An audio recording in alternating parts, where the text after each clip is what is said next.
Assalamualaikum warahmatullahi wabarakatuh. Sejarah Masjid Agung Melabuh.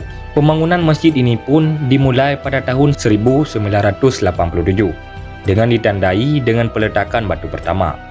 Pada mulanya, Masjid Agung Melabuh direncanakan akan menganut desain mirip Taj Mahal, yaitu didominasi warna putih. Namun, rencana tersebut urung dilaksanakan. Desainnya pun lebih modern dengan mengikuti tren yang ada.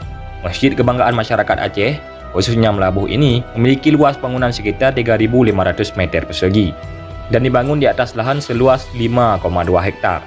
Konon, masjid ini mampu menampung hingga 7.000 jamaah secara langsung. Peresmian Masjid Agung Melabuh sendiri dilakukan tepatnya pada tanggal 1 Juni tahun 1999. Dalam pemilihan nama sendiri sempat muncul beberapa gagasan sebagai nama lain dari masjid ini. Beberapa nama yang menjadi usulan adalah Darussalam, Al-Huriyah, Al-Ahsan, Al-Hilal, dan masih banyak lagi. Namun, nyatanya dari beberapa nama yang diusulkan tersebut, tak ada satupun nama yang dipilih menjadi nama masjid ini. Akhirnya, pada tahun 2008, Rakam Tuah dengan surat keputusan Bupati serta persetujuan dari Majelis Permusyawaratan Umum Aceh Barat, maka disahkan bahwa nama dari masjid ini adalah Masjid Agung Baitul Makmur. Namun, sebagian masyarakat juga masih banyak yang menyebut masjid ini dengan nama Masjid Agung Melabuh.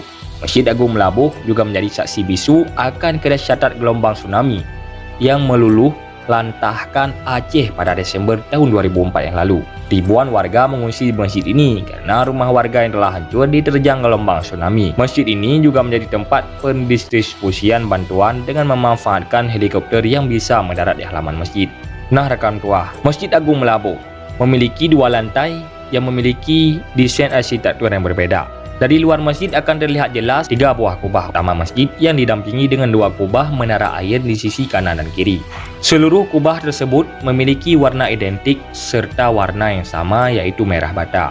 Bentuk kepala dari kubah ini membulat dengan bagian atas yang meruncing. Namun ukuran dari kubah utama dan kubah menara air ini berbeda. Kubah utama memiliki ukuran lebih besar dari kubah menara air. Desain tersebut merupakan perpaduan antara gaya arsitektur khas Asia dan Timur Tengah. Pesona dari Masjid Agung Melabuh akan semakin terasa ketika memasuki bagian dalam masjid. Akan nampak 2 ruangan dengan konsep desain yang berbeda. Pada ruangan pertama, pengunjung akan melihat ruangan yang dipenuhi dengan tiang-tiang. Tiang-tiang ini merupakan tiang penyangga untuk lantai 2 bangunan masjid. Sedangkan pada ruang kedua, akan terasa suasana berbeda dengan ruangan luas tanpa penyangga, yang dilengkapi dengan lampu hias di bagian tengah. Gaya khas dari Timur Tengah juga dapat ditemui ketika melihat bentuk mihrab yang didominasi dengan warna coklat keemasan. Nah, rekan tua, selain itu, dinding serta tiang penyangga masih juga berhiaskan ornamen dan ukiran yang mewakili gaya arsitektur khas Aceh. Nah, rekan tua, dengan melihat postingan ini, semoga kita menjadi sebagai pencinta sejarah. Baiklah rekan tua, pada kesempatan kali ini, cuman inilah yang dapat kami telusuri, yang dapat kami simpulkan. Lebih dan kurang, kamu lagi MA. Kami akhiri. Wassalamualaikum warahmatullahi wabarakatuh. Sampai jumpa di konten berikutnya.